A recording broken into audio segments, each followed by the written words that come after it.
लेकर तेरा आसरा चला करण यह काज। आज सभा में राखियो सतगुरु मेरी लाज। सियावर राम जय जय राम, मेरे प्रभु राम जय जय राम। श्री गुरु चरण सरोज रज निज मन मुकर सुधार।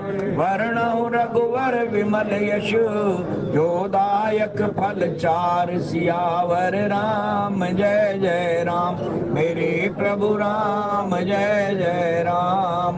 बुद्धिहीन तनु जान के सिमरऊं पवन कुमार। बल बुद्धि विद्या देहु मोहे हरहु कलेश विकार। सियावर राम जय जय मेरे प्रभु राम जय जय राम। नहीं विद्या नहीं बाहुबल नहीं खर्चन को दाम। मोह से पतित अपंग की तुम पतरा को राम। सियावर राम जय जय राम, मेरे प्रभु राम जय जय राम। बोले राजा रामचंद्र महाराज की, पवन सुत हनुमान जी की जय। सत्संग सभा में पधारे हुए प्रभु प्रेमी सज्जनों, श्री रामचरितमानस के प्रथम सोपान बालकांड के अंतर्गत बड़ा ही पावन प्रसंग आज हमारे बीच में चल रहा है।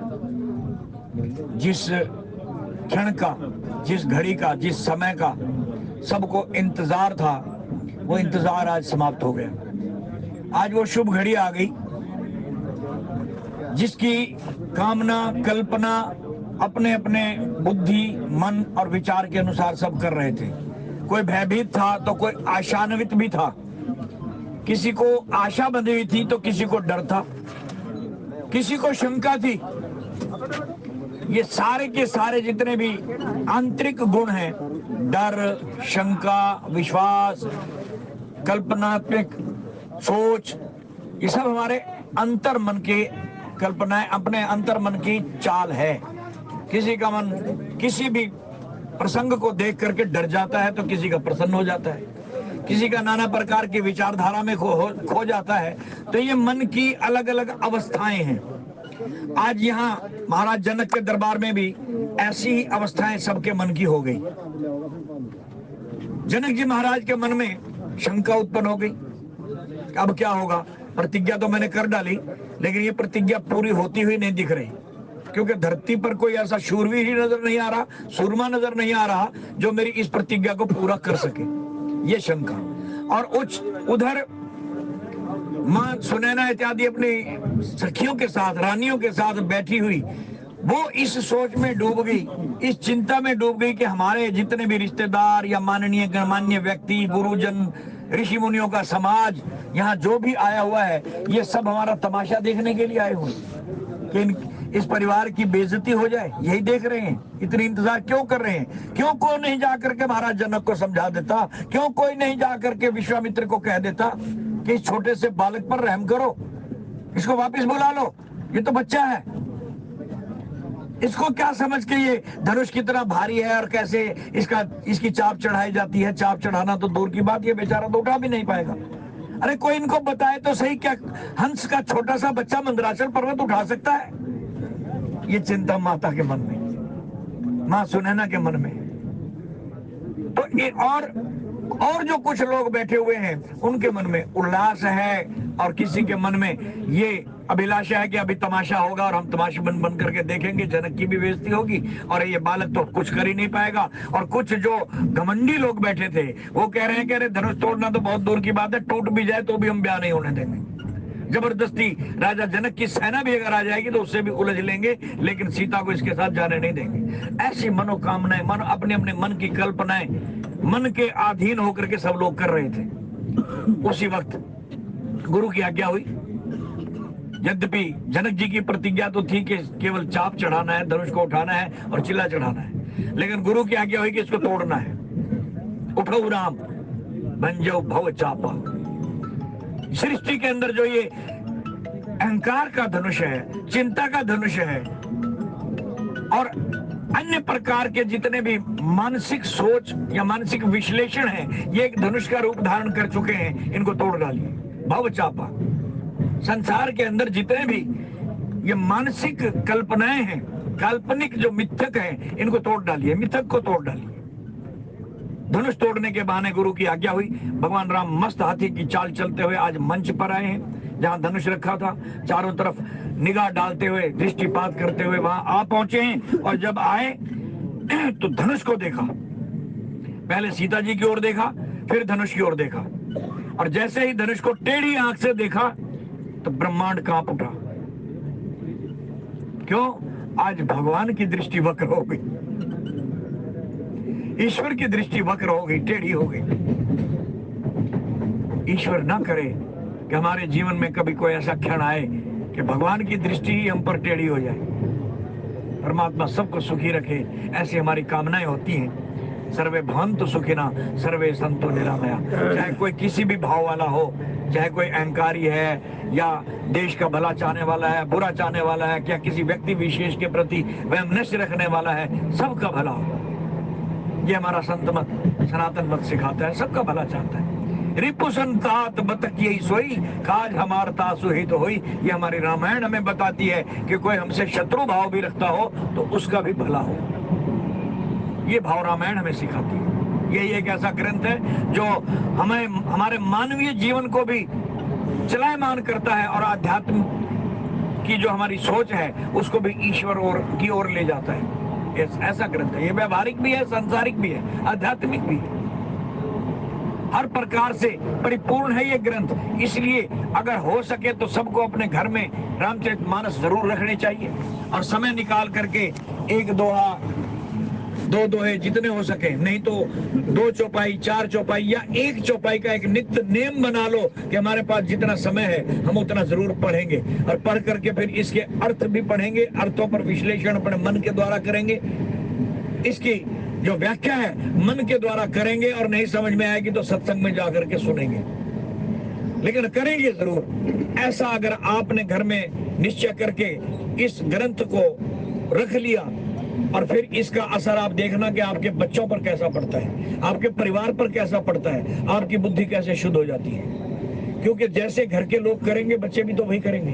आपको रोज रामचरितमानस का 1 चौपाई का ही सही 5 मिनट में हो जाता है। पाठ करते हुए देखकर, ज्यादा समय है तो बहुत अच्छी बात है, प्रभु की विशेष कृपा होगी। बच्चों को भी साथ बिठा करके उनको बोलना सिखाएं, एक एक शब्द आराम आराम से आप बोलें, फिर उनको पीछे पीछे बुलवाएं, जैसे स्कूल में प्रार्थना बुलवानी सिखाई जाती है। ऐसे आप भी तो बच्चों के गार्डियंस हो, माता पिता हो, गुरु हो, संचालक हो, उनके तो भगवान भी आप ही हो। जैसा सिखाएंगे वैसा सीखेंगे। स्कूल के अध्यापक स्कूल में प्रेयर करना सिखाते हैं, बच्चों को प्रेयर करनी नहीं आती तो अध्यापक गण जिस तरह सिखाते हैं कि हाथ जोड़ करके ऐसे खड़े हो जाओ लाइनें बना करके, और एक मॉनिटर आगे खड़ा होकर के बोलेगा, उसके पीछे पीछे आपने बोलना है। ये काम क्या हम घर में नहीं कर सकते? और कितना समय, जरूरी नहीं कि 1 घंटा बैठना है, आधा घंटा बैठना है। आपका छुट्टी का दिन है तो समय ज्यादा दे दो। छुट्टी का समय नहीं है, दिन नहीं है, ड्यूटी पर जाना है तो कम से कम 5 मिनट तो निकाल सकते हो अपने बच्चों के लिए। घर में मंदिर सबने बनाए हुए होते हैं, अपने अपने जो है गुरुओं की, अपने अपने इष्ट देवों की अपने अपने तरीके से हर कोई पूजा तो जरूर ही करता होगा जो सनातनी है। चाहे सनातन मत को नहीं मानता, किसी और मत को भी मानता होगा, वो भी अपने अपने इष्ट देव के लिए 5 मिनट का समय निकाल करके जरूर पूजा का समय निकालता होगा। चाहे कोई गुरु ग्रंथ साहिब जी का पाठ एक जो है शब्दावली के रूप में, एक शब्द के रूप में करे, एक भजन के रूप में, जरूर सबका एक नियम है। तो क्यों ना हम अपने बच्चों को इस राह पर चलाएं, उनको सिखाएं। ये जब हमारा एक नित्य नियम परिपक्व हो गया तो एक समय ऐसा आएगा कि बच्चे, जब हम बूढ़े हो जाएंगे ना, तो बच्चे हमें अपने साथ बिठाएंगे, आओ दादाजी, आओ पिताजी, बैठो, हम पाठ कर रहे हैं, बैठो। लेकिन नींव हमें रखनी है, बीज हमने बोना है, तभी तो फल लेने के अधिकारी बनेंगे। हमने बीज ही नहीं बोया तो कहां से आम के फल खाएंगे? गुठली बोई ही नहीं तो आम कहां से खाएंगे? कांटे ही होंगे, खरपतवार होएगी चारों तरफ। क्योंकि बच्चों को घर में जो संग मिलना चाहिए था वो नहीं मिला, उनको मिल गया बाहर का संग, कुसंग, बुरी संगत में पड़ गए। और बुरी संगत के परिणाम तो आज सबके सामने है। मेरे ख्याल में तो कोई भी घर ऐसा हो सकता है, कुछ घर जो भगवान की भक्ति में लगे हैं, अछूते हों, लेकिन 90% से ज्यादा घर तो आज इस विडंबना में से गुजर रहे हैं, कुसंग का परिणाम देख रहे हैं कि बच्चे किस तरह से कुसंग में पड़ गए। और वो कुसंग आज परिवार के लिए, व्यक्ति विशेष के लिए, व्यक्तिगत और देश के लिए, यहां तक के वर्ल्ड के लिए, संसार के लिए भी घातक हो रहा है। चारों तरफ की खबरें आप रोज पढ़ते, देखते, सुनते रहते हो। करना क्या है भाई? कुछ भी नहीं करना, सिर्फ अपने मन को मोड़ करके बच्चों को उस रास्ते पर चलाना है कि बड़े होकर के ये कुसंग में पड़ ही ना सके। वो रास्ता ही बैरिकेड लगा दो ना कि बुरे रास्ते पर मेरा बच्चा नहीं चलेगा। 5 साल का है, इसको जो मैं सिखाऊंगा वही सीखेगा। आप पढ़ाओ उसको एक एक चौपाई रोज।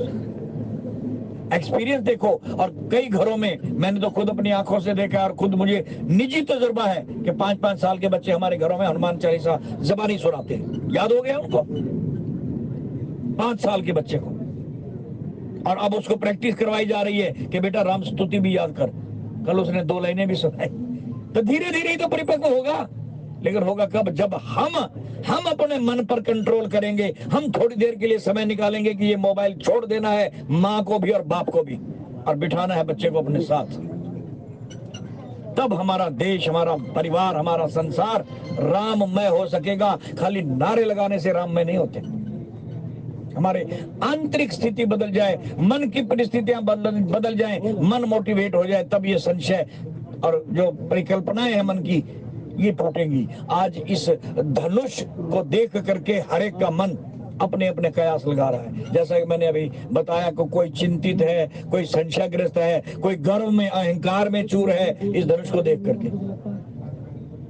लेकिन जैसे ही राम जी वहां पहुंचे, सबकी दृष्टि उस ओर गई तो एकदम सन्नाटा छा गया सब आगे अंदर। और सन्नाटा भी कैसा छाया कि चाप समीप राम जब आए, नर नारी सूर्य सुकृत मनाए। इससे पहले एक कोलाहल हुआ था, शोर हुआ था। कुछ घमंडी राजा शोर मचा रहे थे। जब जनक जी का संताप देखा तो कुछ खुशी मना रहे थे, कब आएगा मजा, तमाशा देखेंगे। लेकिन जब राम जी खड़े हुए गुरु की आज्ञा लेकर के और धनुष की ओर देखा तो पूरे ब्रह्मांड में हलचल सी मच गई। और जब ब्रह्मांड डोलने लगा तो सबसे ज्यादा तकलीफ किसको हुई? देखो, आप सिर पर बहुत भारी बोझ उठा करके चल रहे हैं। हम लोग 20-25 किलो 30 किलो का वजन सिर पर रखा हुआ है, और रास्ते में कोई टेढ़ा पड़ा गया, जमीन टेढ़ी आ गई, कोई खड्डा आ गया, और हम खड्डे के अंदर पैर नहीं रख सकते, लेकिन थोड़ा सा डंड लंबी करके खड्डे को पार करना चाहते हैं। तो क्या होगा? सबसे पहले जो ऊपर भार रखा हुआ ना, गठड़ी रखी है, वो हिलेगी। जैसे हम डंग बढ़ाएंगे, डंग चौड़ी करेंगे, पैर लंबा करके छलांग लगाने की कोशिश करेंगे, क्योंकि आगे खड्डा आ गया। तो सबसे पहले तो गठड़ी हिलेगी भाई। आज ये ब्रह्मांड रूपी गठड़ी शेषनाग के सिर पर रखी है, हिल गई।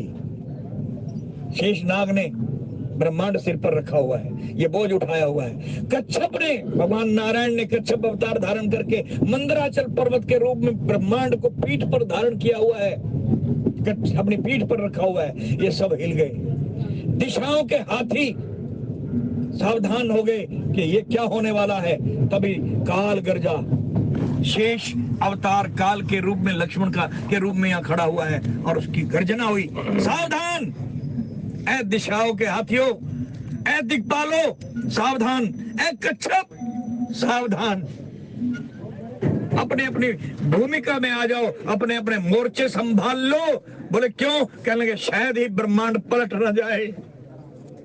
ऐसा क्या होने वाला है प्रभु? कहने लगे मेरे राम ने धनुष को टेढ़ी आंख से देखा है। मेरे राम की दृष्टि इस धनुष पर वक्री हो गई है, टेढ़ी पड़ी है। कहते हैं शनि की नजर अगर किसी की ओर टेढ़ी हो जाए, चाल वक्री हो जाए, तो लोग पता नहीं कितने पंडितों को मनाने चले जाते हैं कि शनि देव का हमारा उतारा करवा दीजिए।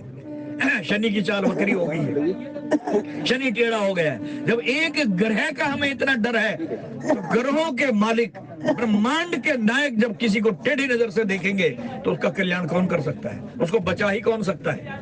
आज धनुष को देखा गया। आज शेषनाग को, इस काल को लगा कि आज धनुष की खैर नहीं है, ये टूटेगा, और इसके टूटते ही ब्रह्मांड हिलेगा। और वही हुआ। राम जी खड़े हो गए, सब लोग सावधान हैं। दिशाओं के हाथी चिंगाड़ने लगे, दिक्पालों ने अपने अपने मोर्चे संभाल लिए। कच्छप सावधान हो गए, कच्छप अवतार नारायण सावधान हो गए, और अंदर पाताल लोक में बैठे हुए, रसातल में बैठे हुए शेषनाग, जिन्होंने ब्रह्मांड को उठाया हुआ है, उन्होंने अपने सारे फणों को फैला करके चारों तरफ से ब्रह्मांड को रोकने की चेष्टा कर ली। और इधर क्या हो रहा है कि जैसे ही राम जी वहां पहुंचे तो सब लोगों में सन्नाटा सा छा गया और सब अपने अपने मन में क्या करने लगे। जब कोई अनहोनी घटने की घटना दिखाई दे तो हम क्या करते हैं, जब कोई बस न चल रहा हो तो राम को याद करते हैं, भगवान को याद करते हैं। बड़ी जोर की बिजली आकाश में कड़के, मोटे मोटे ओले पड़ने लगे, कोई ऐसी अति हो जाए तो सब लोग कहते हैं राम राम राम को याद करते हैं कि पता नहीं क्या होने वाला है, इतनी जोर की बिजलियां कड़क रही हैं, कहीं नुकसान तो नहीं हो जाएगा, ये बिजली हमारे खेतों में तो नहीं पड़ जाएंगी, हमारी छत पर तो नहीं पड़ जाएंगी। इस डर के मारे हमारा बस नहीं चलता और हम अपने कमरे में बंद बैठे हुए राम को याद करते हैं। हे राम है प्रभु रक्षा करना। आज सबके सब स्तब्ध है, सन्नाटा छा गया, सबकी चेतना सबकी कामनाएं अंतर्मुखी हो गई, यानी मन के कमरे में, हृदय के कमरे में, अंतर चातुष्य रूपी अपने अंदर के कमरे में बंद हो गई और अंदर ही अंदर बैठे हुए क्या कर रहे हैं, मना रहे हैं अपने राम को, अपने इष्ट देव को, के पता नहीं क्या होगा। इस डर के मारे क्या करने लगे कि बोले नर नारी सुर सुकृत मनाए, स्त्री पुरुष सब देवता सहित सब कल्याण की कामना करने लगे और अपने अपने जो है सुकृतों को, अपने पुण्यों को, शुभ कर्मों को याद करने लगे कि अगर हमने जिंदगी में कोई अच्छा काम किया हो तो प्रभु हमारी रक्षा करना, कोई हमसे शुभ काम हो गया हो तो हमारा फल वही देना कि ब्रह्मांड की रक्षा हो जाए, किसी का नुकसान ना हो। सब सुकृत बनाने लगे, शुभ कर्मों को याद करने लगे। और चाप समीप राम जब आए, नर नारिन सुर सुकृत बनाए, सब कर संशय और अज्ञानो मंद महीप कर अभिमानो भू भृगुपति केरी गर्भ गरुआ, ये सब के सब जो शब्द लिखे जा रहे हैं ये आंतरिक अवस्थाएं हैं मन की। किसी का घमंड यानी परशुराम जी का गर्व, जनक जी की चिंता, मां सुनैना का संदेह, अभिमानी राजाओं का घमंड, ये सारी आंतरिक जितनी भी अवस्थाएं थी मन की, ये सब की सब इकट्ठी होकर के उस जहाज पर चढ़ करके बैठ गई जिस जहाज का नाम है धनुष, शिव धनुष।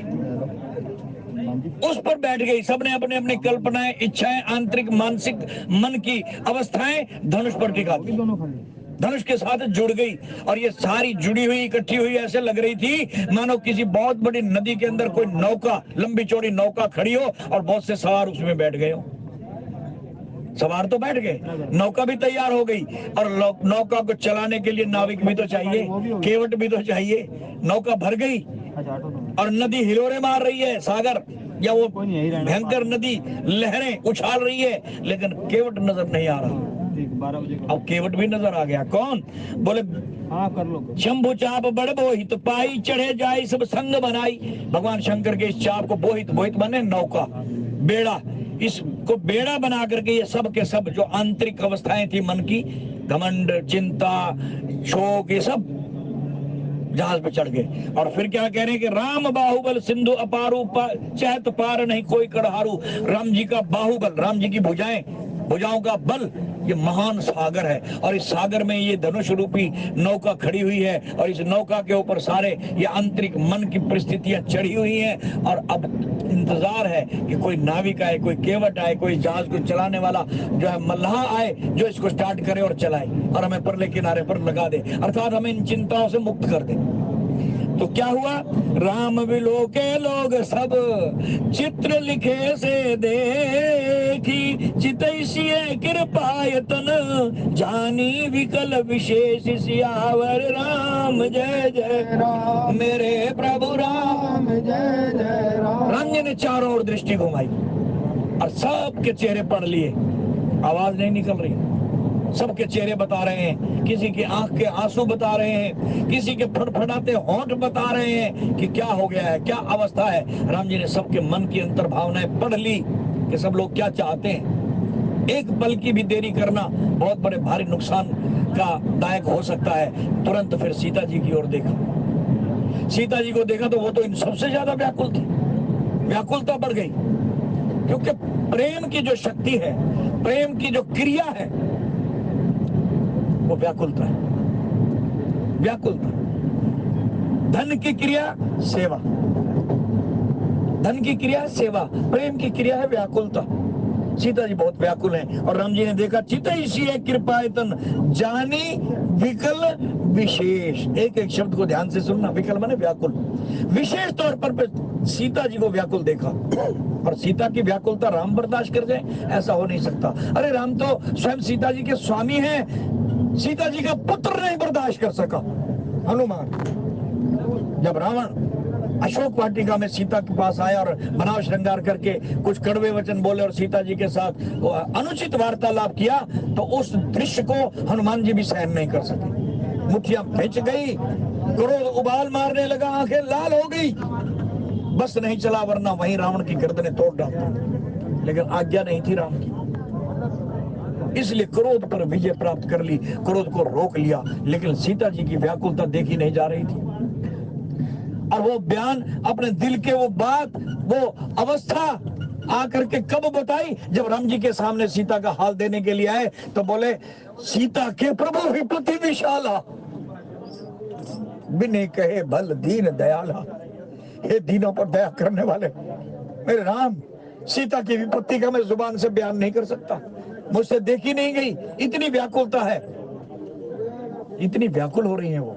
और जब ये व्याकुल शब्द का प्रयोग किया ना हनुमान जी ने, तो राम जी के भुजदंड फड़कने लगे, होंठ फड़कने लगे, नैन लाल हो गए, और कह दिया, हनुमान, जो मेरे आश्रित है, जो मेरा भक्त है, जिसको मेरा सहारा है, केवल और केवल मेरा सहारा है, वो इतना दुखी कैसे हो सकता है। हनुमान जी ने सोचा कि राम जी ने तो धनुष पर हाथ धर लिया, तरकश की ओर हाथ बढ़ने लगा, कहीं ऐसा ना हो यहीं बैठे बैठे ही ब्रह्मांड को उथल पुथल कर दे और यहीं बैठे बैठे ही लंका को जला डालें, खत्म कर डालें। तुरंत हनुमान जी ने, हनुमान जी कौन है? भगवान के अन्य भक्त हैं, संसार के सेवादार हैं, भगवान शंकर के अवतार हैं, और संतों के भी संत हैं, संतों को भी ज्ञान देने वाले महाज्ञानी। ज्ञानी नाम अग्रगण्य में, और ज्ञानी ही इन अवस्थाओं को उत्पन्न भी कर सकता है और संभाल भी सकता है। कब क्या करना है ये ज्ञानी जानता है। तुरंत बात को संभाल लिया, क्या बोले, प्रभु सीता की वो विपत्ति नहीं है जो आप समझ रहे हो। बोले, फिर क्या विपत्ति है? बोले, सीता के प्रभु विपत्ति सोई, जब तब भजन सिमरण नहीं हुई।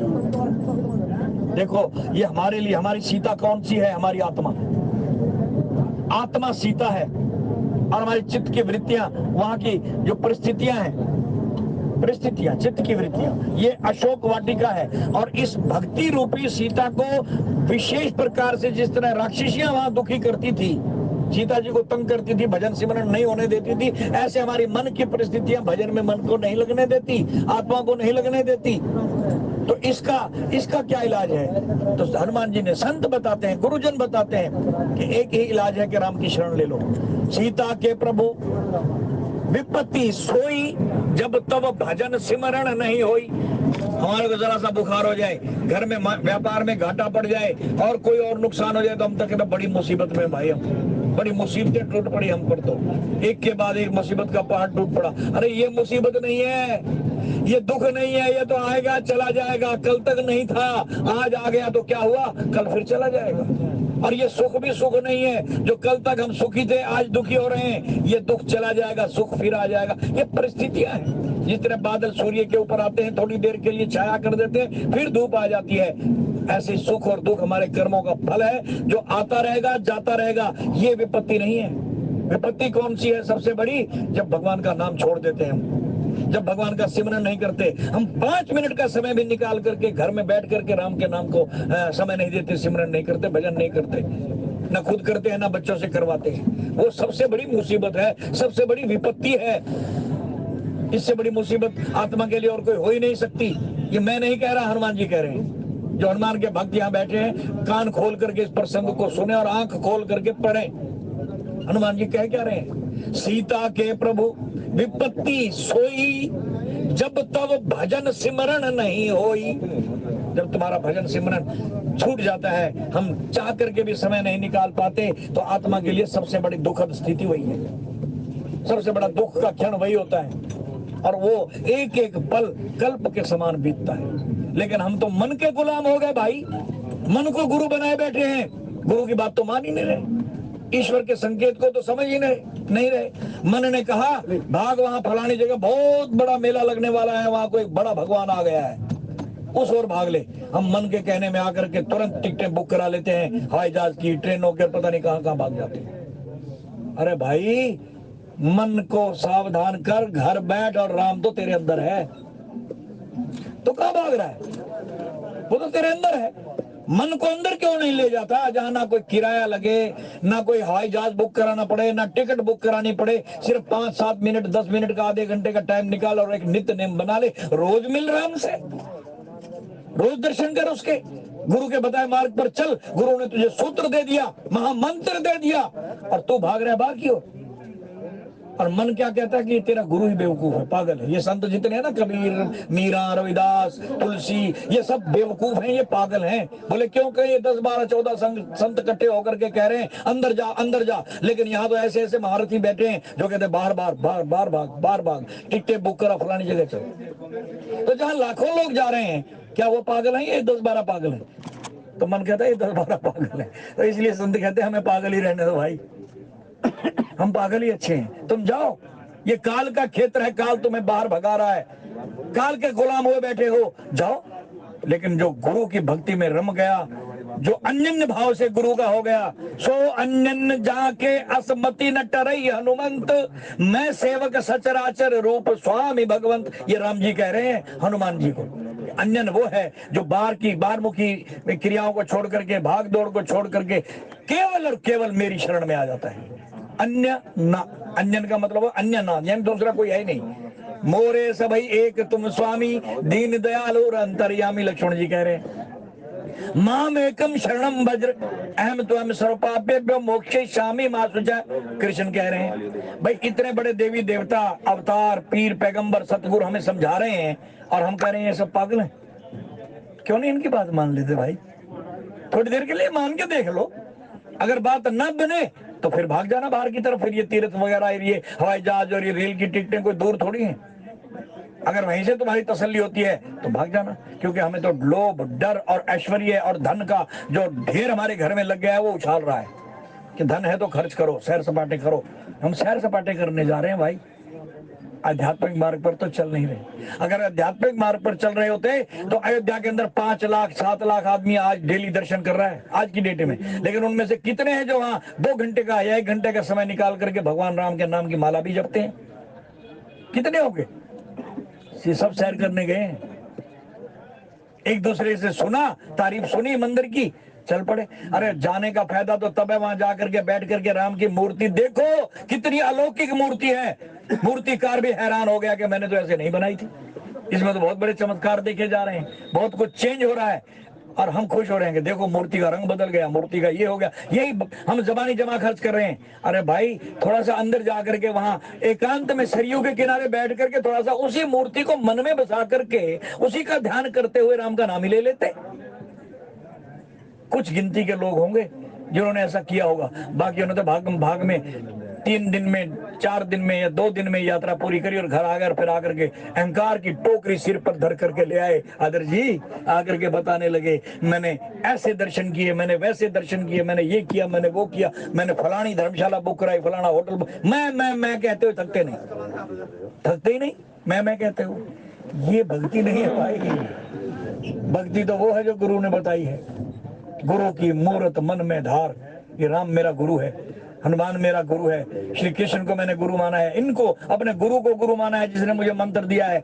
इनको अन्य भाव से अपने हृदय में बसाओ और अंदर की भक्ति करो, अंदर जाओ। वो पार ब्रह्म परमेश्वर, वो राम हमारे अंदर है। बाहर तो उसकी प्रति रूप में मूर्ति है जो हमें ये याद दिलाती है कि ये तेरे अंदर है, ये तेरे अंदर है। जैसे नर्सरी क्लास के बच्चे को ये कायदा याद दिलाते हैं कि इसके अंदर ए फॉर एप्पल जो छपा हुआ है ना, ये वो फलाने फ्रूट वाले की दुकान पर है या फलाने बाग में है। ऐसे ही ये बाहर के जो जितने तीर्थ और ये भगवान की जो मूर्तियां हैं, जो कल्प कल्पांतर से बनी चली आ रही हैं, हर युग में तब्दील होती गई, कई रूप हैं भगवान के, उतने गुणात्मक रूपों की वो मूर्तियां भी बनाई गई। वो हमें याद दिलाती हैं कि ये तेरे अंदर है। जैसे वो कायदे की मूर्ति, ए फॉर एप्पल वाली मूर्त, तस्वीर, वो चित्र हमें याद दिलाता है कि ये सेब फ्रूट वाले की दुकान पर ऐसे कैसे तुझे ओरिजिनल मिलेगा या सेब के बाग में मिलेगा, वो तेरे अंदर है। इतनी सरलता से, सौम्य भाव से संत हमें समझाते हैं, लेकिन एक हम हैं जो काल के कैद में ऐसे जकड़े हुए हैं, इस माया के महाजाल में ऐसे फंसे हुए हैं कि हम संतों की बात तो सुनते ही नहीं। इसलिए गुरु नानक देव जी को कहना पड़ा बाबा जग फाथा महाजाल, जग माने संसार, फाथा माने फंसा हुआ, महाजाल माने माया का ये जाल, महीन जाल, बारीक जाल, जिसमें से छोटा जीव भी ना निकल सके, छोटी से छोटी मछली भी ना निकल सके, इसको महाजाल कहा जाता है। बड़े जाल में बड़े बड़े मगरमच्छ फंसते हैं, छोटे से महीन जाल में अगर ये मछलियां फंस जाएं तो छोटी मछली भी फंस जाती है और निकल नहीं सकती, इसको महाजाल कहते हैं। ये माया का महाजाल हमें ऐसे जकड़े हुए कि हम इससे बाहर ही निकल ही नहीं पा रहे। तो आज राम जी ने भक्ति की ओर देखा, सीता की ओर देखा, सीता को चिंतित देखा, भक्ति को विचलित देखा। आज हमारे इस कलयुग के अंदर भक्ति ही विचलित हो रही है, भक्ति के नाम पर पाखंड हो रहे हैं। बाहर से हम भगत जी कहलाते हैं, लोग हमें भगत जी कहें तो हमारे कंधे उचकने लग जाते हैं कि वाह, मेरे जैसा तो भगत कोई है नहीं जो इतने लोग कह रहे हैं। तो ये अहंकार हमारे मन में आ जाता है। लेकिन वास्तविक भक्ति तो वो है जो गुरु ने हमें बताई, जो सतगुरु ने हमें सिखाई है, जो मार्ग उसने बताया है, असली भक्ति वो है। तो आज राम जी ने उसी भक्ति की ओर देखा। गोस्वामी तुलसीदास जी महाराज ने सीता जी को भक्ति की संज्ञा दी है, भक्ति का प्रतीक बताया है कि बाहर की ये सीता जो जनकपुर में महाराजा जनक के यहाँ अवतरित हुई, पृथ्वी में से अवतार धारण करके बाहर आई, ये भक्ति है। और जो यज्ञ की हवनी से चरु से उत्पन्न हुए, प्रकट हुए, वो राम साक्षात ज्ञान है, ज्ञान है वो। और उनके चरणों की सेवा करने वाला, चंवर झुलाने वाला साक्षात महाकाल शेष है, ये शेषनाग ही लक्ष्मण है। इनके आध्यात्मिक नाम कह करके गोस्वामी जी ने हमें समझाने की चेष्टा की है, लेकिन हम तो इसको भी एक कथा के तौर पर लेकर के इधर से सुना और उधर निकाल दिया वाली बात कर रहे हैं। ध्यान नहीं देते कि राम कौन है, सीता कौन है, लक्ष्मण कौन है, रावण कौन है, काम का प्रतीक मेघनाथ कौन है, अहंकार का प्रतीक कुंभकर्ण कौन है। ये तो गोस्वामी जी ने खुलासे कर दिए, लेकिन हम तो गोस्वामी जैसे संतों की बात भी नहीं सुनते, बल्कि इन्हीं पर उंगलियां उठा देते हैं और तर्क वितर्क करने बैठ जाते हैं कि फलानी रामायण में तो ऐसा नहीं है, फलानी रामायण में तो ऐसा नहीं है। भाई इन्हीं चीजों में उलझे रहोगे तो फिर उलझे रहो। कितने कल्प हो गए उलझते उलझते, गिनती ही नहीं है। जब से ब्रह्मांड बना है हम इसी चक्कर में तो फंसे हुए हैं कि आज तक अपने मालिक के घर, अपने बाप के घर वापस नहीं जा पाए। कौन? ये आत्मा। शरीर बदलते रहे लेकिन आत्मा वहीं की वहीं है। बार बार शरीर बदल रही है, बार बार मर रही है, बार बार दूसरा चोला धारण कर रही है, लेकिन है वही माया के जाल में, मृत्यु लोक में बैठी हुई है। नरकों में भी गई, स्वर्गों में भी गई, लेकिन दुर्धाम नहीं पहुंच पाई। क्यों? क्योंकि हमने कभी गुरु की बात पर ध्यान ही नहीं दिया, सुना ही नहीं, इसलिए भटक रहे हैं, तर्क वितर्क में उलझे रहे। और तर्क वितर्क भी कैसे? समय समय पर हमने किसी एक संत की बात को सुना, फिर दूसरे की को सुना, तो उसी की डिबेट में बैठ गए। वो तो ऐसे कह रहा है, वो ऐसे कह रहा है, वो किताब ऐसे कह रही है, वो किताब ऐसे कह रही है। भाई धार्मिक ग्रंथ सारे सच्चे हैं, कोई भी झूठा नहीं। कोरे कागज पर लिख लो, यही सत्य है। कबीर साहब कह रहे हैं कि ना जैन धर्म के लिखे हुए ग्रंथ झूठे, ना सिख धर्म के लिखे हुए ग्रंथ झूठे, ना सनातनी ग्रंथ झूठे, ना दूसरे धर्मों के लिखे हुए ग्रंथ झूठे। सब सच्चे हैं। सबने अपना अपना अनुभव, जो जो उनको आंतरिक अनुभव हुए, उन्होंने पुस्तकों में लिख करके हमारे मार्गदर्शन के लिए लिख छोड़े कि आने वाली पीढ़ियां इनको पढ़ें और उसी के अनुसार चलन करें, अपने अपने गुरुओं के बताए मार्ग पर चलें। इसलिए कबीर साहब ने लिखा है दोहा, वेद कतेव कतहु नहीं झूठे, झूठा जो न विचारे। जो इन पर विचार नहीं करता वो झूठा है, चाहे किसी भी धर्म से रिलेटेड हो, संप्रदाय से रिलेटेड हो, वो झूठा है। जो अपने अपने धर्म ग्रंथों को पढ़ता नहीं और उन पर विचार नहीं करता, ये वेद कतेव कभी कदों नहीं झूठे। कबीर साहब कह रहे हैं, लिखा उन्होंने। धार्मिक पुस्तकें झूठी है ही नहीं, संतों ने लिखी है, अपने तजर्बे लिखे हैं, निज अनुभव, अपना अनुभव। निज अनुभव में कहूं खगेशा, बिनु हरि भजन न जाहि कलेशा। ये अपना अनुभव बता रहे हैं काकभूषुंडी जी। उमा कहूं मैं अनुभव अपना, सत्य हरि भजन जगत सब सपना। ये भगवान शंकर कह रहे हैं। सबने अपने अपने तजुर्बे लिखे हैं, अनुभव लिखे हैं, लेकिन हम इन्हीं के अनुभवों के आधार पर डिबेट में फंस जाते हैं, एक दूसरे पर उंगलियां उठाते हैं। जिसने एक संत की रामायण लिखी हुई पढ़ ली, वो कहता है यही सच्ची है। दूसरे ने दूसरे की पढ़ ली, कहता नहीं तेरी झूठी है, मेरी सच्ची है। भाई एक दूसरे को झूठा साबित करने में लगे हुए हैं। भैया कोई झूठा नहीं है, हम झूठे हैं। हम झूठे हैं जो विचार नहीं करते। वेद कतेब कतो नहीं झूठे, झूठा जो न विचारे। जो सब महु एक राम कहत हो, जो सब महु एक खुदाए कहत हो, तो फिर क्यों मुर्गी मारे? बताओ किसका ग्रंथ कहता है कि जीव हत्या करो? बताओ, एक बंदा हाथ खड़ा कर दे। क्या जैन धर्म कहता है, सनातन धर्म कहता है, या और कोई धर्म कहता है कि जीव हत्या करो? फिर क्यों मुर्गी मारे, फिर क्यों जीव हत्या कर रहे हो? और इस जीव हत्या के मामले में खाली एक संप्रदाय ही शामिल नहीं है, सब हैं, चाहे वो सनातनी है चाहे दूसरे मत वाले, सब करते हैं, जीव हत्या सब कर रहे हैं अपने पेट की पूर्ति के लिए, अपनी जुबान के इंद्रिय के स्वाद को पूरा करने के लिए। और कबीर साहब तो कहते हैं जब मानते हो कि हर एक में वो रब बैठा हुआ है, रब्बुल आलमीन एक ग्रंथ कह रहा है, और ईश्वर सब जगह है, हरि व्यापक सर्वत्र समाना, हर तक जीव के अंदर वो बैठा है, ये सब मानते हैं, फिर भी जीव हत्या कर रहे हैं। फिर क्यों मुर्गी मारे? या तो मानो मत कि राम सब में है, जब सब में एक राम कहे तो ये तो मानते हो कि राम सब में है, फिर उस जीव की हत्या कर रहे हो जिसमें राम बैठा है, फिर उस जीव की हत्या कर रहे हो जिसमें रब बैठा है। क्यों? क्योंकि हम विचार ही नहीं कर रहे। बात विचार करने की है, सुनते जाएं, विचार ना करें कोई फायदा नहीं। स्कूल में मास्टर ने किताब पढ़ा दी, एक थ्योरम समझा दी, एक पाठ पढ़ा दिया, और घर में आकर के होमवर्क नहीं किया, विचार नहीं किया, तो दूसरे दिन पेपर में 0/0 आएगा। ध्यान रखना, क्योंकि हमने विचार ही नहीं किया, घर होमवर्क किया ही नहीं, तो दूसरे दिन तक तो हम भूल गए कि क्या पढ़ाया था कल, और मास्टर ने पूछ लिया, सवाल का जवाब आता ही नहीं, भूल गए। यही एक बाहर की जो क्रियाएं हमारे अंदर भी लागू होती हैं। तो आज मेरे राम ने सीता जी की ओर देखा, और सीता को अति चिंतित देख करके राम जी ने तुरंत क्या किया, देखी विपुल विकल वैदेही निमिष व्यात कल्प समते ही त्रिशित बारी बिन जो तन त्यागा मुँह करे का सुधा तड़ागा। राम जी ने बहुत व्याकुल देख करके समझ लिया कि अगर कोई व्यक्ति प्यास से मर जाए और उसके बाद चाहे अमृत उसके मुंह में डालते रहो, अमृत का तालाब बरसाते रहो, क्या वो जिंदा हो जाएगा? क्या उसको अमृत किस काम का, वो बरसात किस काम की जो फसल सूखने के बाद होवे? फसल के सूखने से पहले पानी मिल जाए धान को तो धान फलीभूत होगा, और अगर सूख गया या कोई और फसल सूख गई तो फिर जितना मर्जी पानी डालते रहो, खत्म। तो राम जी ने देखा कि अगर सीता जी के प्राण ही निकल गए, इतनी व्याकुल हो गई है कि अगर इनके प्राण ही निकल गए, ये लोग अगर स्तंभित होकर के रह गए, और बाद में ये मैंने कार्य किया जिसकी आज्ञा गुरु ने दे दी है, तो फिर कोई फायदा नहीं बाद में करने के का, जब ये जो चाहने वाले हैं वही नहीं रहेंगे। सीता को इतना व्याकुल देख करके, भक्ति को विचलित देख करके राम जी ने तुरंत क्या किया कि बोले गुरु ही प्रणाम मन ही मन कीना, मन ही मन में अपने सतगुरु को याद किया। देखो घर से जब भी बाहर निकलो गुरु को प्रणाम करके निकलो। घर के अंदर गुरु बैठे हैं, कौन है? माँ बाप। माँ सबसे पहली गुरु है, कई बार कहा जा चुका है यहाँ। वेद भी ये कहते हैं, त्वमेव माता च पिता त्वमेव, माता पिता सबसे पहले गुरु हैं। एक गुरु है जो आध्यात्मिक ज्ञान देता है, लेकिन वो हमारे घर में उसकी तो मूर्ति रखी हुई है, तस्वीर रखी हुई है, अपने मन को उस ओर ले जाने के लिए, उसकी याद दिलाने के लिए। लेकिन वास्तव में वो गुरु हमारे अंदर है। शारीरिक रूप से भले ही 200 किलोमीटर दूर रहता हो, 500 किलोमीटर दूर रहता हो शरीर से, लेकिन मन में मौजूद है। मन ही मन गुरु का ध्यान करो, और शरीर से गुरु का ध्यान करते हुए, गुरु की मूर्त देखते हुए माँ बाप का आशीर्वाद लो।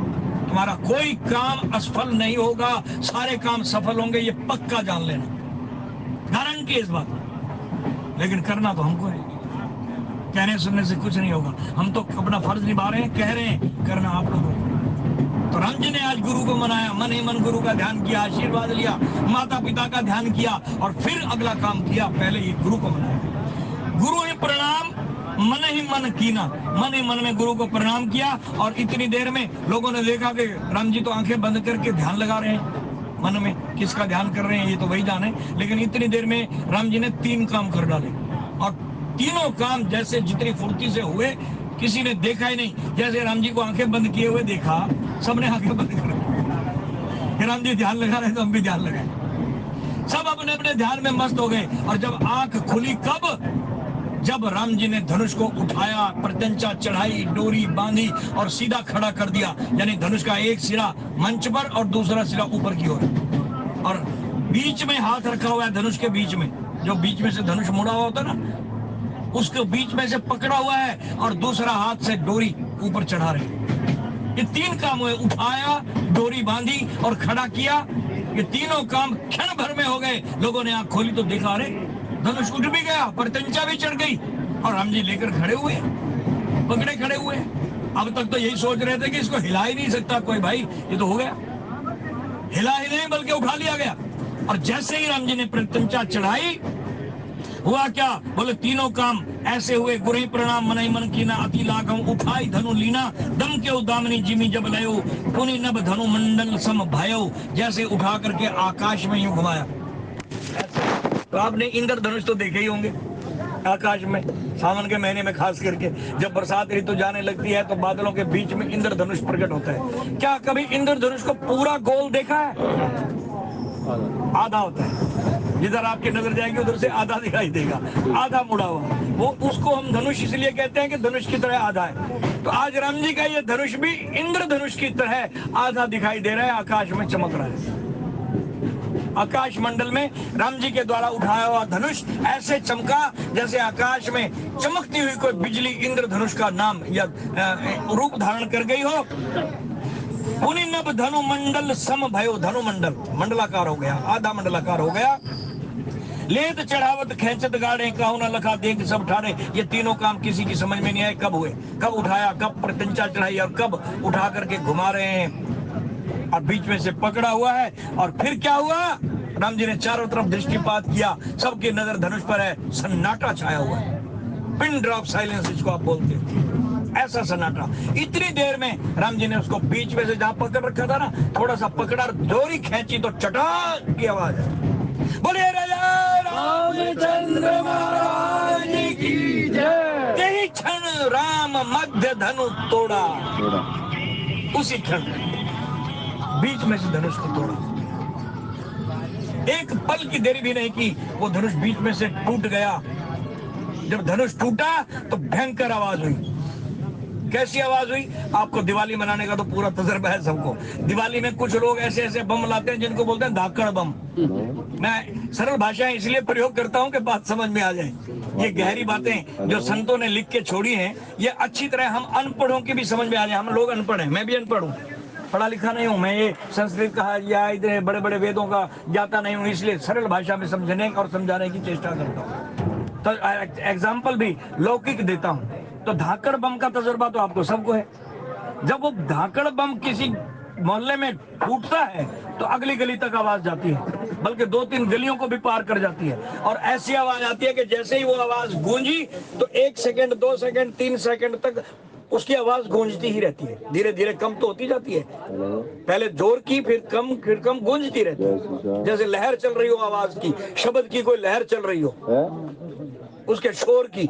जब वो बम फूटता है तो लोग आसपास खड़े हो तो कान बंद कर लेते हैं, माताएं खिड़की बंद कर लेती हैं, बच्चे डर के मारे अंदर चले जाते हैं। राह में से कोई आ रहा हो तो ब्रेक मार करके रास्ता बदल लेता है अपनी बाइक का, पता नहीं क्या हो। इतना जोर का धमाका होता है। जैसे ही राम जी ने धनुष तोड़ा, ब्रह्मांड लेट गया, इतने जोर का धमाका हुआ, पूरे ब्रह्मांड की आंखें चुंधिया गई उसकी चमक से, और सबने अपने कान बंद कर लिए। हुआ क्या? बोले तेही क्षण राम मध्य धनु तोड़ा, भोरे भरे भुवन धुनी, धुनी माने आवाज, घोर कठोरा, बड़ी कड़क थी, कठोर आवाज थी। बम की जो धाकड़ बम है उसकी आवाज किसी को अच्छी लगती है? अगर अच्छी लगे तो कान क्यों बंद करें, कानों में उंगलियां क्यों डाल लें? अच्छी नहीं लगती, डर जाते हैं। और कई बुजुर्ग तो बाहर निकल आते हैं, भाई दूर होके छोड़ ले या छोटा बम छुड़ा ले, अंदर कोई मरीज सोया हुआ है, उसकी नींद में खलल पड़ रहा है। आंख कान क्यों बंद कर दी? क्योंकि अच्छी नहीं लग रही वो आवाज। तो यहाँ कठोर आवाज हुई उस धनुष के टूटने से। और फिर मध्य धनु तोड़ा, इसका भी अर्थ लेते चलें, अभी समय है थोड़ा विश्लेषण कर ही दो। मध्य की व्याख्या कई संतों ने अपने अपने तरीके से की। मध्य में क्यों तोड़ा? मध्य में क्या तोड़ा? बोले अहंकार टूट गया। अगले छंदे में जो आगे छंद आ रहा है ना, इसमें अहंकार शब्द आएगा कि अहंकार भी टूटा। किसका अहंकार? हम लोग मनुष्य हैं और हमारे जीवन की विशेष तौर पर 3 अवस्थाएं होती हैं, बाल्य अवस्था, जवानी की अवस्था और बुढ़ापे की अवस्था। ये 3 अवस्थाएं हैं। बाल अवस्था में, बचपन में किसी को घमंड नहीं होता। किस चीज का घमंड करेगा? क्योंकि ना तो वो बेचारा धन कमाना जानता, ना और कोई ज्ञान बुद्धि उसके अंदर। घमंड किस बात का? ना उसमें ताकत होती, घमंड नहीं होता। बालपन में अहंकार होता ही नहीं, घमंड होता ही नहीं। और जब बूढ़ा हो जाए 70, 75, 80 साल का, फिर कैसा अहंकार? फिर तो दूसरों का मोहताज हो जाता है वो। तो पहली अवस्था बचपन, आखिरी अवस्था बुढ़ापा, ये दोनों अहंकार से रहित होती हैं, अहंकार से हटी हुई होती हैं। बीच की जो अवस्था है, जवानी की अवस्था, अहंकार उस पर आक्रमण करता है। किसी को जवानी का अहंकार कि मैं तो रोजाना जिम में जाता हूं और मेरे डोले तो देखो, अकेला 4 पर भारी पड़ जाऊंगा, कोई है मेरा मुकाबला कर सके, ये अहंकार है। किसी को धन का अहंकार कि मेरे पास तो धन इतना है कि तराजू में तोल तोल करके भी बैंक में ले जाऊं तो पूरा नहीं होगा। नोट गिनने की मशीनें लगा दो तो 8 दिन तक गिनती रहेंगी, नोट खत्म नहीं होंगे। आप देख रहे हैं ये रोज के प्रोग्राम टीवी में दिखाए जाते हैं कि इन लोगों के पास कितना धन है, मशीनें थक गई गिनते गिनते। अभी कुछ दिन पहले ये प्रसंग आपने देखे होंगे, आए थे ये प्रसंग। तो किसी को इसका अहंकार धन का, किसी को ताकत का, किसी को ज्ञान का, बुद्धि का अहंकार कि मेरे अंदर तो इतना ज्ञान है कि मुझे सुनने के लिए पता नहीं दूर दूर से कितने लोग आते हैं, ज्ञान का अहंकार। किसी को बुद्धि का अहंकार, मेरी बुद्धि इतनी चतुर है कि मैं चालाकी से जो भी करना चाहूं कर लूं, मैं सबको बेवकूफ बना सकता हूं अपने चातुर्य बुद्धि से, अपनी चालाकी से। तो हर व्यक्ति को कोई ना कोई अहंकार है। किसी को शक्ति का, शरीर का अहंकार, किसी को ज्ञान का अहंकार, किसी को धन का अहंकार, किसी को भाई बंधुओं का अहंकार कि हमारे तो 6 भाई हैं और 6 लठैत हैं, लठ ठानिया हैं भाई, हमारे घर के तो 6 लठ हैं, हमारा मुकाबला कौन कर सका है। ये अहंकार। अहंकार के कई रूप हैं, धन, बल, बुद्धि, ज्ञान, परिवार, ऊंची पदवी। मैं इतने ऊंचे पद पर बैठा हूं, मेरा पद सबसे ऊंचा, मंत्री से भी ऊंचा, संतरी से भी ऊंचा, पद का अहंकार। और यहाँ जो है लक्ष्मण जी ने तो कह ही डाला राम जी को, जब भरत जी आए तो कहने लगे प्रभु आप सबको अपने जैसा समझते हो, ये अयोध्या का पद इतना ऊंचा है कि भरत जैसों की बुद्धि फेरने में कोई देर नहीं लगती। पद पाई के ही मद नहीं आवा। ऊंचा पद पा करके किसकी बुद्धि पागल नहीं हो गई, किसको मद नहीं, नशा नहीं हो गया। ये अहंकार नशा है। किसी को धन का नशा, किसी को पद का नशा, किसी को ज्ञान का नशा, किसी को परिवार का नशा। ये नशा ही अहंकार उत्पन्न करने वाला है। तो मध्य धनु तोड़ा का मतलब भगवान ने बीच में से धनुष को तोड़ करके जवानों को शिक्षा दी है कि इस जवानी को संभालो भाई। अहंकार इसी पर आक्रमण करता है, जवानी में आक्रमण करता है, बुढ़ापे में नहीं करता, बचपन में नहीं करता। हम मनुष्य हैं, मनुष्यों की युवा अवस्था बीच की अवस्था है और बीच में से ही धनुष को तोड़ा गया, मध्य धनु तोड़ा। ये मध्य अवस्था अहंकार की जननी है। यहां अगर हम संभल गए, इस अवस्था में भजन हमने कर लिया, भगवान की शरण ले ली, तो अहंकार नहीं आएगा। कोई ये सोचे बूढ़ा होकर के भजन करूंगा, नहीं हो पाएगा भाई। शरीर कांपेगा, खांसी छिड़ जाएगी, उठ करके बिठाने के लिए भी 2 पोते चाहिए जो बाह पकड़ करके बिठाएं, दादाजी बैठ जाओ। कहां भजन करोगे, खांसते खांसते रात बीत जाएगी, नहीं हो सकेगा भजन। बचपन में भजन करना आता ही नहीं, सीखे ही नहीं, सिखाया नहीं किसी, कोई सिखाए तब ना, थोड़ा बहुत ज्ञान भी हो जाए तो। लेकिन मध्य अवस्था जो है ये भजन करने की अवस्था है, कमाने खाने की भी यही अवस्था है, परिवार पालने की भी यही अवस्था है, देश सेवा की भी यही अवस्था है, और अहंकार को जीतने की भी यही अवस्था है। लेकिन कब, जब इस अवस्था का हम सही सदुपयोग करते हुए इसी अवस्था में भगवान का भजन करेंगे। क्योंकि बुढ़ापे में अगर कमर में दर्द है तो आप आधा घंटा पौना घंटा भजन करने के लिए बैठ गए, इससे ज्यादा नहीं बैठ सकते। कोई तो 15 मिनट में ही उठ के खड़े हो जाते हैं कि घुटने जवाब दे गए, मोड़ के नहीं बैठ सकते, चौकड़ी लगा करके कमर दर्द करने लग गई, नहीं बैठ सकते। लेकिन जवानी में बैठ सकते हैं भाई, चाहे 2 घंटे बिठा लो, 2.5 घंटे बिठा लो, जवान आदमी बैठ सकता है, ताकत है उसके शरीर में। इस ताकत का सही सदुपयोग मध्य अवस्था में करो, जवानी में करो। अगर अहंकार के लिए इसको प्रयोग किया तो फिर अहंकार को राम जी ने बीच में से तोड़ा है, मध्य धनु तोड़ा। एक ने कहा कि ये मध्य अवस्था जो है, ये जहां जीवन यापन से, मनुष्य के जीवन से इसकी तुलना की गई, वहां मध्य अवस्था, मध्य धनु तोड़ा, ये अवस्था हमारी ज्ञान की भी है, भक्ति की भी है। भक्ति बीच में नहीं छोड़नी, उसको बीच में से नहीं तोड़ना, बल्कि पूरी प्रत्यंचा चढ़ानी है, धनुष की आखिरी सिरे तक ले जाकर के छोड़ना है, बीच में नहीं छोड़ना। तो ये बीच की अवस्थाओं की मुख्य मुख्य व्याख्याएं अनेक संतों ने अपने अपने तरीके से हमें समझाने के लिए की हैं। और भगवान राम ने जब बीच में से तोड़ा तो क्या क्या टूटा बीच में से, आगे छंद में बता रहे हैं। भरे भुवन घोर कठोर रव रवि बाजी तजी मार्ग चले। जब इतने जोर का बम जैसा धमाका हुआ, बड़ी जोर की आवाज गूंजी, जैसे वो अभी मैंने बम का नाम बताया ना, धाकड़ बम, इससे भी कई गुना ज्यादा धमाका हुआ, तो पूरे ब्रह्मांड में यह आवाज गई। तो इसका रिजल्ट क्या हुआ, किस किस पर असर हुआ? बोले भरे भुवन घोर कठोर रवि बाजी तजी मार्ग चले, तीनों लोकों में यह आवाज गई। तीनों लोकों में जैसे बिजली कड़कती है तो पूरे कई किलोमीटर तक उसकी आवाज जाती है, ऐसे इसकी आवाज तीनों लोकों तक गई। और जब तीनों लोग कांप उठे धाकड़ आवाज को सुन करके, तो सबसे पहले भगवान सूर्य के घोड़े बिदक गए। मैंने अभी उदाहरण दिया था मोटरसाइकिल का, कि जब कोई बच्चा गली में बम छोड़ता है तो मोटरसाइकिल वाला रास्ता बदल लेता है, देखता है कि इसमें से अभी जो है चिंगारियां निकलने लगी हैं, ये भी फूटेगा, तो पहले ही रास्ता बदल लेता है। और अगर घोड़े पर जा रहा हो, रथ जा रहा हो और शादी का मौका हो और इतने जोर का धाकड़ बम कोई छुटका दे, तो रथ में जुड़े हुए घोड़े या घोड़ी जिस पर दूल्हा बैठा है वो भी बिदक जाती है, डर जाती है, बिदक जाती है। तो यहाँ कौन किसके घोड़े बिदके? सूर्य के। सूर्य का रथ आकाश मंडल में चल रहा था और इस शोर को सुनकर के जो तीनों लोगों तक गूंजा, सूर्य के घोड़े बिदक गए। बोले रव, रव मैंने शोर, इसी रव से ही रावण का नाम रावण पड़ा था, शोर से ही, चिल्लाने से, चीखने से। भयंकर आवाज रावण की निकली थी जब भगवान शंकर ने इसके 20 हाथ कैलाश के नीचे दबा दिए, तब रव, ये आवाज जिसको रव कहते हैं, ये शोर इसके मुंह से निकला था। तो भगवान शंकर ने इसको एक नया नाम दिया था रावण। पहले इसका नाम दशकंदर था, दशानन था। दशानन का पर्यायवाची दूसरा नाम दिया रावण, जो रव उसके मुख से निकला। तो ये रव शब्द जो है ये शोर का प्रतीक है। बोले भरे भुवन घोर कठोर रव, रवि बाज तजी मार्ग चले।